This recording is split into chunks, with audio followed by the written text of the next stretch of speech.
SBS 뉴스입니다. 국내 코로나19 신규 확진자가 어제 299명 발생해 모두 19,699명으로 늘었습니다. 신규 확진자 가운데 국내 발생 사례는 283명, 해외 유입은 16명으로 잠정 집계됐습니다. 지역 발생은 서울 114명, 경기 77명, 인천 12명으로 수도권에서만 203명 확인됐고 전북을 제외한 16개 시도에서 확진자가 나왔습니다. 어제 치료 중이던 환자 2명이 숨져 사망자는 모두 323명으로 늘었습니다. 수도권 코로나19 확산세를 잠재우기 위해 오늘부터 8일간 사회적 거리두기 2.5단계가 시작됐습니다.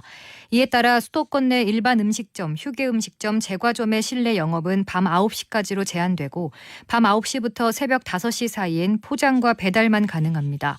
또 스타벅스 같은 프랜차이즈 카페의 경우엔 24시간 내내 포장과 배달만 허용됩니다. 헬스장, 당구장, 골프 연습장 등 실내 체육시설은 오늘부터, 독서실이나 스터디 카페, 10인 이상 학원은 내일 새벽 0시부터 집합 금지가 적용됩니다. 정부가 방역 배수진이라고 지칭한 앞으로의 8일이 수도권 집단 감염 저지 여부의 분수령이 될 것으로 보입니다. 군에서 코로나19 추가 확진자가 5명이 나왔습니다. 국방부에 따르면 어제 확진자가 나온 경기도 성남 공군 부대에서 실시된 코로나19 진단 검사 결과 병사 3명이 추가 확진 판정을 받았습니다.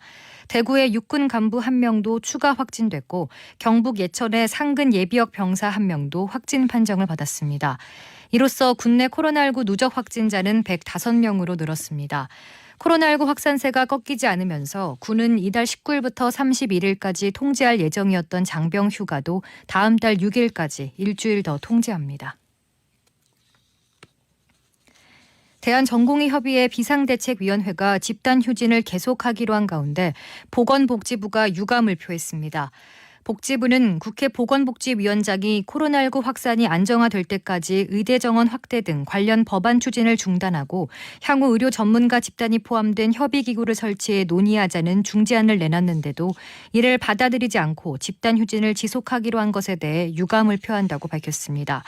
대학 병원에서 수련 중인 전공의들을 대표하는 대한전공의협의회는 의과대학 정원 확대와 공공의대 설립 등 정부의 보건의료 정책 철회를 요구하며 지난 21일부터 무기한 집단 휴진 중이며 오늘 오전 비상대책위 투표로 단체 행동을 지속하기로 했습니다.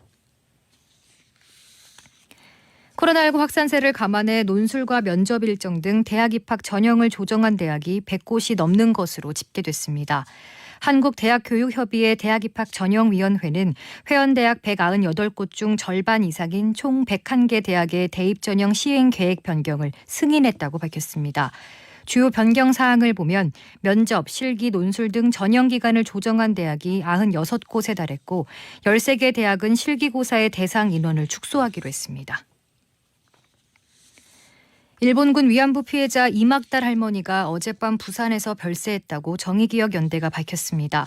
정의연에 따르면 1923년 경남 하동에서 태어난 이 할머니는 17세였던 1940년쯤 좋은 곳에 취직시켜 주겠다며 동행을 강요하는 일본인 2명을 따라갔다가 대만의 위안소에서 일본군 성노예로 피해를 당했습니다. 오늘 밤은 전국이 대체로 흐린 가운데 강원 영동에 비가 내리겠고 전국 내륙 곳곳에 20에서 80mm의 소나기가 예상됩니다. 월요일인 내일도 전국이 대체로 흐리고 강원 영동, 제주도, 경북 동해안, 독도, 울릉도에는 5에서 40mm의 비가 내릴 것으로 예상됩니다. 현재 전국 대부분 지역에 폭염특보가 내려진 가운데 내일 낮 최고 기온은 서울 31도, 대전 34도, 광주 32도 등 전국이 24도에서 34도로 오늘과 비슷하겠습니다. 주시은입니다. 뉴스를 마칩니다. SBS 러브 FM